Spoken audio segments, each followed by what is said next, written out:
My manager said I was too pretty to promote and gave my job to a male intern because I was distracting. So I played perfect receptionist until I forwarded HR every creepy comment he'd made and got invited to the board's emergency meeting without him. When I got that email from the board's ethics committee asking me to join an emergency meeting regarding workplace conduct, I knew exactly what it was about. I'd sent that report 3 days ago, the one my manager never thought I'd see.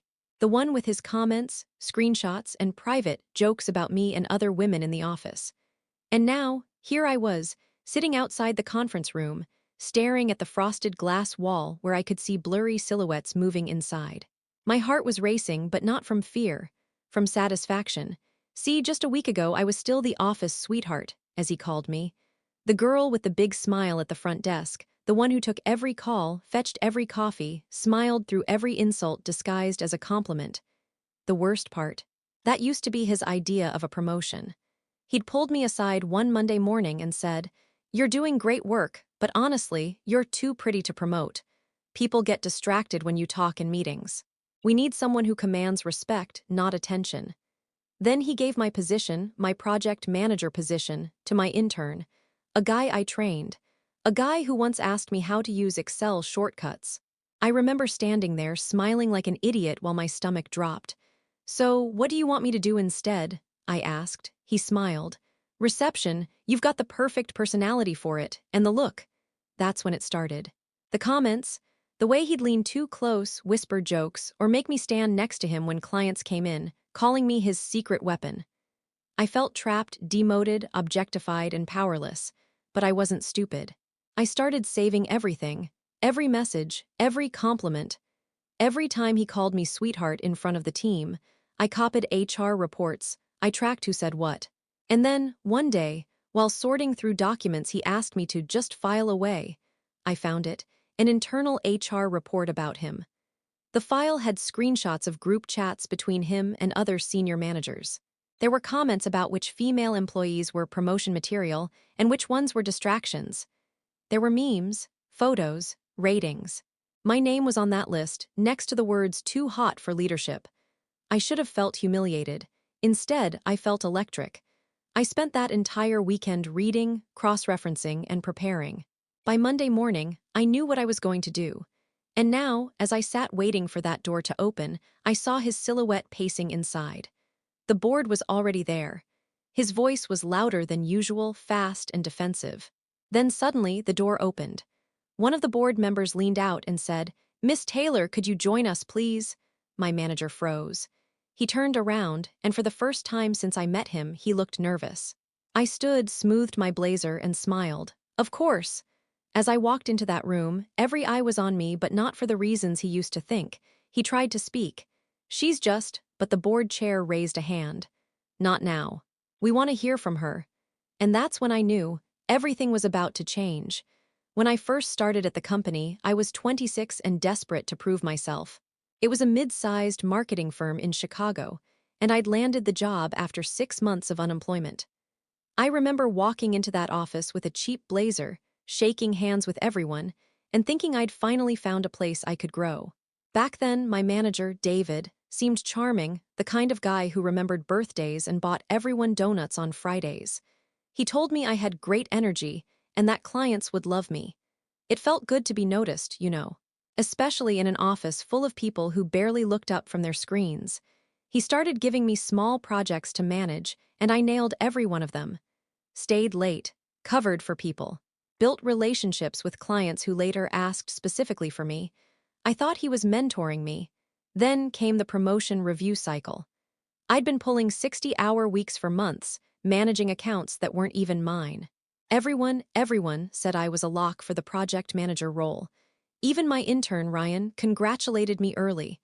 That Friday, I got the meeting invite from David. Subject line: "Promotion chat party popper." I walked in smiling, expecting a raise and a new title. He didn't even make me sit down before saying it. "You're too pretty to promote." Just like that, no hesitation. He said clients might get the wrong idea if I was leading meetings, that the senior partners might overlook my work because they'd be focused on other things. Then he said he was giving the role to Ryan, my intern, because he has a more serious presence. It felt like someone had punched me in the stomach. I laughed it off at first, tried to stay professional, but I remember walking into the bathroom afterward and just staring at myself in the mirror. My makeup looked too much. My blouse looked too fitted. I started wondering if I'd done something wrong, if I'd somehow invited that comment. Then I heard what he was saying behind my back. A coworker told me David had joked that Taylor could run the company if she'd just stop making everyone fall in love with her. Others said he called me his office Barbie. I filed a complaint with HR. Guess what happened? Nothing. HR said there wasn't enough evidence of discriminatory behavior, and that intent can be misinterpreted. After that, things got worse. My assignments were pulled. I was told to focus on front-facing duties. Basically, sit at reception and look pleasant. Ryan, my former intern, took over my old office, the one with my framed degree still on the wall. He started calling me Tay in front of clients. Sometimes he'd wave me over to bring him coffee like I was still his assistant. I stopped eating lunch with anyone. Just kept my head down, took calls, smiled, and waited for something to give. Then one afternoon, while filing quarterly compliance documents, I found that report. The HR file David never meant for anyone to see. It had my name in it, but also 3 other women's. There were transcripts, jokes, photos of us pulled from our LinkedIn and Instagram accounts, each captioned with things like office eye candy or career liability. It wasn't a mistake. It was deliberate, and I knew right then I wasn't going to stay quiet anymore. After I found that report, something in me flipped. The fear I'd been swallowing for months started to burn. Every fake smile, every sweetheart or doll comment he'd thrown my way turned into fuel. I didn't go straight to HR again. I knew better now. They'd already chosen a side, his. What I needed was proof that went beyond words. So I started collecting. I copied the entire report onto a flash drive and emailed it to myself from an encrypted account. Then, every time David said something inappropriate or gave me one of his special assignments, I jot it down in a notebook I kept tucked inside a manila folder labeled Invoices. Within a month, I had pages of documented incidents. Times, dates, witnesses, even short transcripts of things he'd said. But then, things escalated. David started bringing Ryan, my former intern, into meetings that I used to run. He'd glance at me through the glass walls, grin, and then gesture toward me like I was a prop. I could tell he was getting off on the power dynamic. One Friday, a client I'd worked with for over a year came into the lobby and asked to speak with me about an upcoming campaign. I was halfway through explaining some of the strategy we'd built when David appeared, all smiles, and interrupted. "Oh, Taylor doesn't handle that anymore," he said, patting my shoulder like I was a child. "We've moved her to a better fit, she's just so good with people, you know how it is." The client looked confused, then uncomfortable, then left. I went to the bathroom, locked myself in a stall, and just sat there shaking. I wasn't crying, not yet. I was furious. That weekend, I started staying late to finish paperwork. But really, I was searching. I found old chat logs, internal group threads, even emails forwarded from David's personal account to his work one. And the deeper I went, the uglier it got. Turns out, there had been other women before me, too, who had quietly resigned. One had even filed a complaint that mysteriously disappeared. I found the metadata. Her HR case file was deleted 3 days after David's promotion to department head. The pattern was sickening. And it wasn't just comments about women. There were also threads about favor trades, promotions, and perks being offered in exchange for loyalty. He was running the department like his personal playground. By then, I was already planning to send everything to the board. But before I did, I wanted to make sure there was no way for him to bury it again. So I used his own arrogance against him. Every morning, he'd drop off a stack of internal memos for me to sort and forward. He never checked what I actually did with them. So I created a system. Anything marked HR sensitive or compliance got quietly copied to a separate drive. Then, every Friday, I'd back it all up at home. Meanwhile, his behavior toward me was getting bolder. He'd start conversations with, "You look too good for reception today," or "You should be thanking me, front desk suits you." Once, he even joked in front of Ryan, "You see what I mean? This is why we can't promote her. Can't focus around her." Ryan laughed. That was the night I made my decision.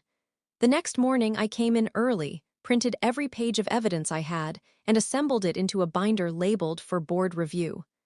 I placed it in an envelope, sealed it, and slipped it into the outgoing mail tray addressed to the board's ethics committee. Then I sat down at my desk, smiled at David as he walked in, and answered the phones like nothing had changed. Because he had no idea that everything already had. The day after I sent that envelope, everything felt heavier.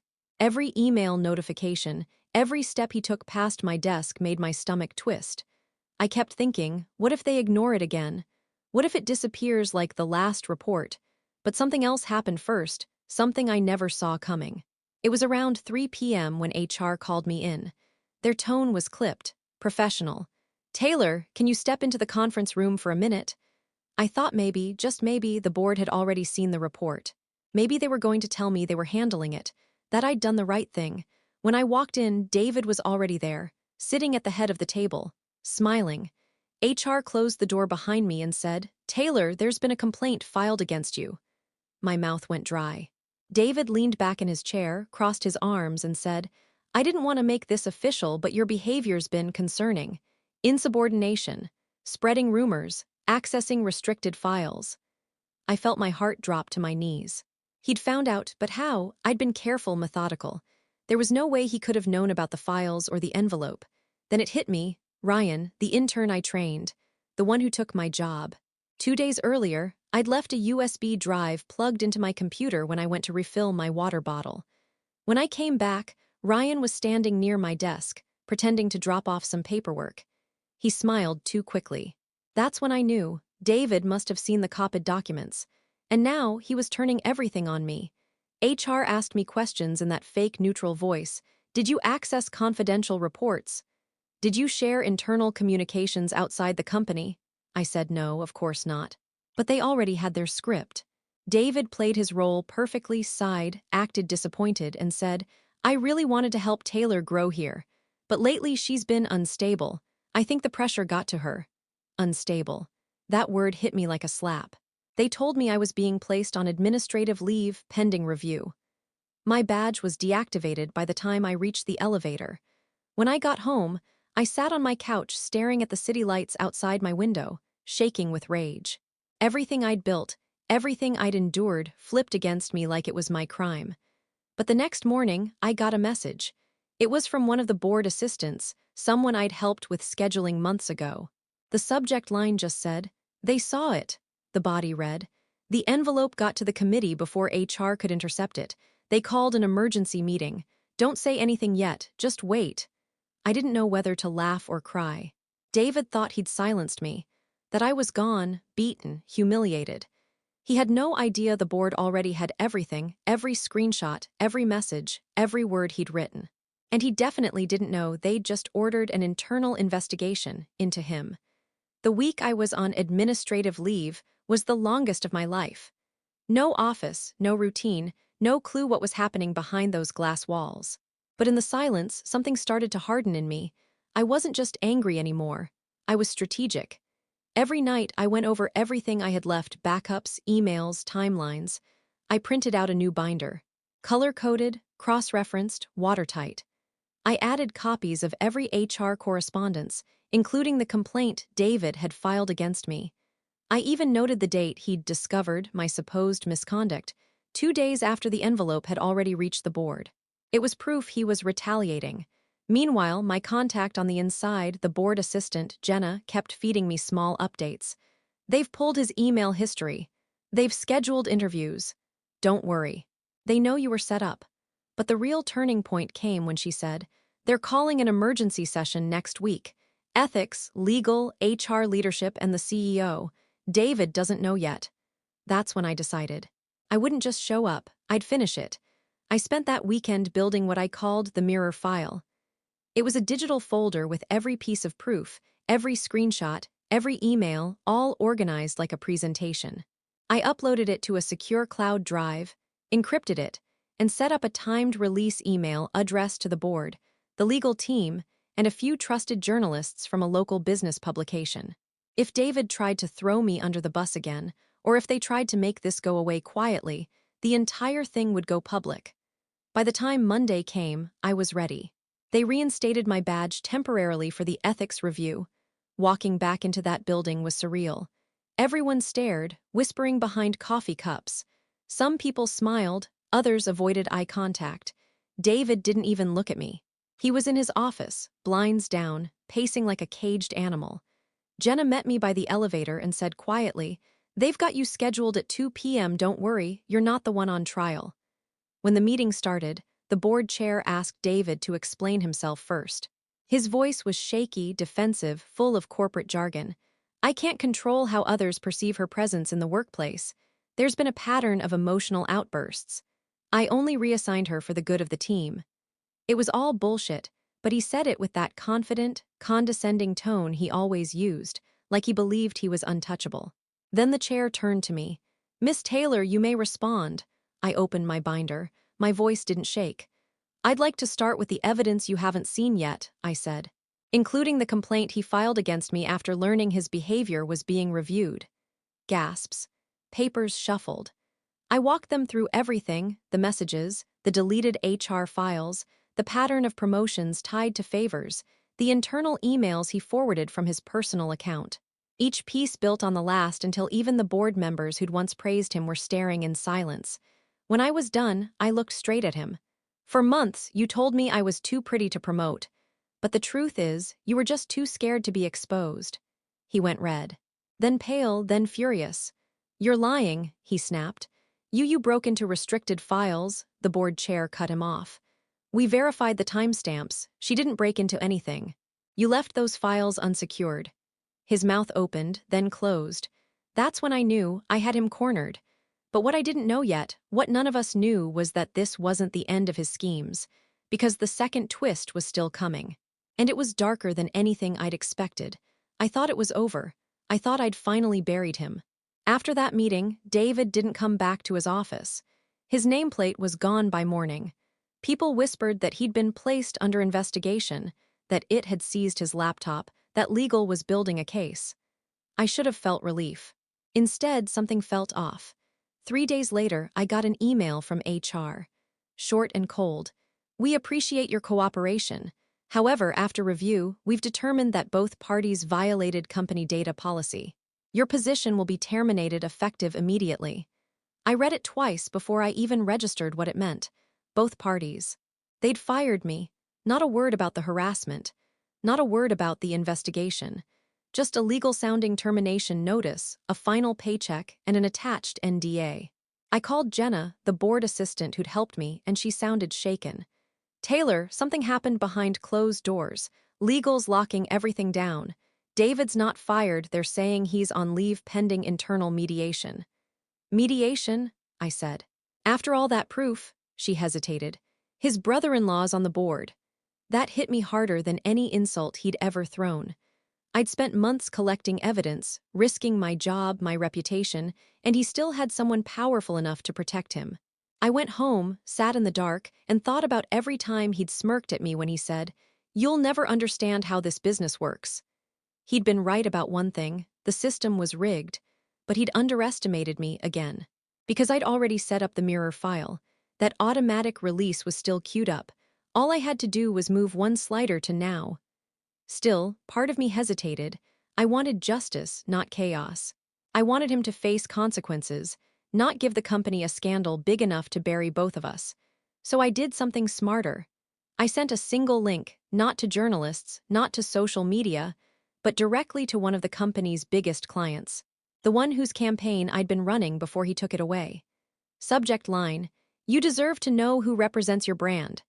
The file spoke for itself: screenshots of David's internal chats, his too pretty to promote comments, the photos, the jokes about clients' female staff members. Within 24 hours, the client pulled their 7-figure account. 2 others followed.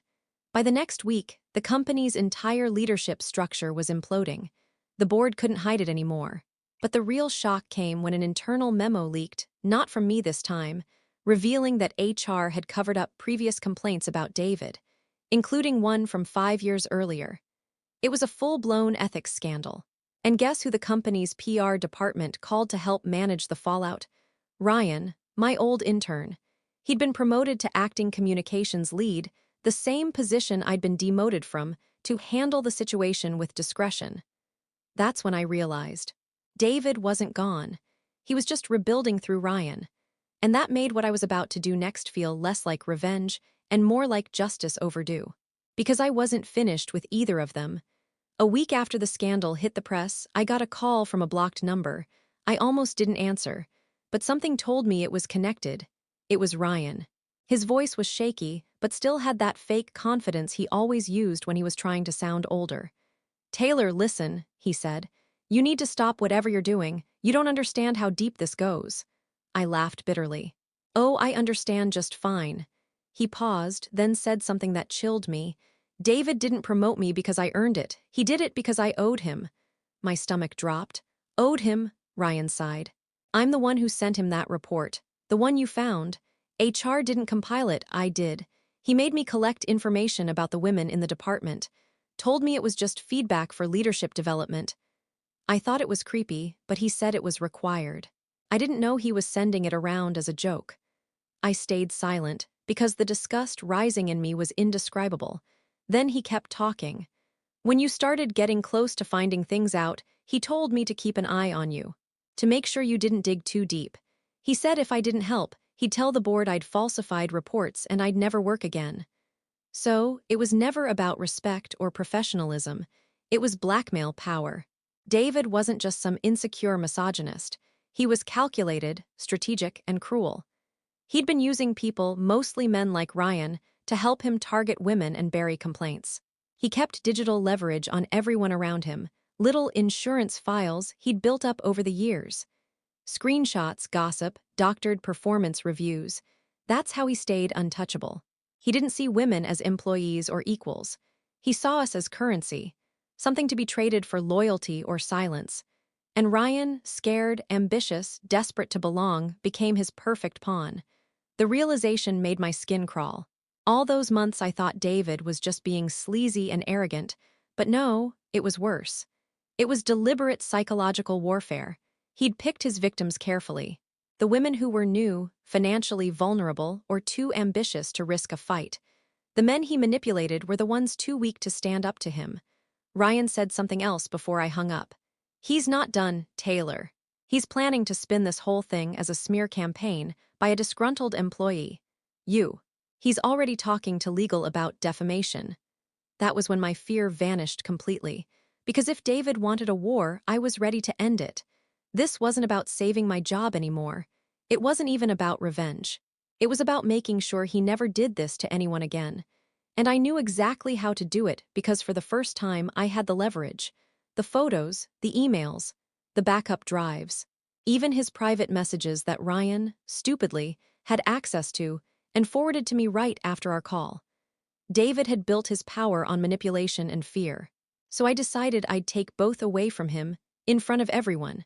I remember the moment I decided to stop hoping and start ending things. I sat at my kitchen table with a cold cup of coffee and the Mirror file open on my laptop. The company had fired me, smeared me, and tried to bury the truth. They thought their power and ties would protect them.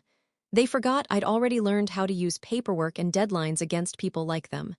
First move. I delivered the Mirror file to the client I'd emailed earlier, but this time I handed physical copies to 3 senior execs at their headquarters. No email trail, no corporate filters. I told them plainly that the people running my former account had been manipulating staff and covering it up for years. I didn't beg. I showed receipts. They shut the campaign the next day and demanded an emergency review. The CEO of that client called my old CEO directly. For once, money forced the board's hand in a way internal ethics reports could not. Second move, I went public carefully. I met with one investigative reporter I'd vetted months earlier. I handed over the Mirror file, the metadata, and my timeline. I refused to be a martyr. I wanted the truth to be clean, legally defensible, and devastatingly specific. The story ran with names, dates, and screenshots. It didn't scream sensationalism, it read like a legal brief with a pulse. Journalists called HR, clients called the board, shareholders started asking questions. Third move. I used leverage I'd been saving. Remember the timed release? I redirected it. Instead of making it an all-or-nothing public dump, I sent the encrypted archive to the board, legal teams at 3 major clients, 2 reporters, and the state labor department. I had fingerprinted copies and notarized affidavits from colleagues who'd been too scared to speak before. That redundancy is what made the company stop pretending this could be quietly mediated. David tried to spin. He hired lawyers, drafted defamation letters, and tried to frame me as a disgruntled employee. He even recruited Ryan to give a statement saying he'd been coerced to help with HR tasks. But Ryan cracked. Under oath in front of the board's internal investigators, he admitted he'd been blackmailed by David, that David had built an insurance portfolio to control promotions. The board's brother-in-law influence melted when legal realized the cost: multiple lawsuits, client losses, public regulatory scrutiny. Within 3 weeks, David was escorted out by security, his laptop seized, and the company announced a full independent audit. HR leadership resigned. The CEO took a leave of absence. The board restructured within a month. Several members were voted out by shareholders demanding real change. I didn't get my old job back. That was never the point. Instead, I accepted a settlement that included a clause. The company would implement a third-party HR oversight, fund anti-harassment training with independent audits, and pay for career coaching for the women affected. My name was cleared publicly. The NDA they tried to force on me was voided in settlement. The last time I walked past that office building, I didn't look for faces. I watched 2 women researchers move past the lobby, confident and unbothered. That closed something inside me harder than a courtroom door. I kept the binder. On the inside cover, I wrote, in permanent marker, "Don't let anyone tell you your presence is a liability." I burned the rest of the emails I didn't need, but the binder sits on my shelf to remind me how close I'd come to being erased, and how I used the same rules that oppressed me to set a better one. As for David, he learned that untouchable looks different when every person you thought you'd bought decides they'd rather tell the truth. And Ryan calls me sometimes to apologize, now with real regret, not instructions. I don't pick up most of those calls. Closure felt smaller than I expected. It wasn't fireworks. It was a quiet, almost boring normalcy. I sleep without checking my phone. I answer emails on my terms. The kicker is, whenever someone tries to tell me to smile more or not take things so seriously, I hand them my old business card. It has a new title: Consultant, Workplace Integrity. They wanted me to be decoration. I came out the other side with a voice they couldn't file away. And if that isn't a promotion, I don't know what is.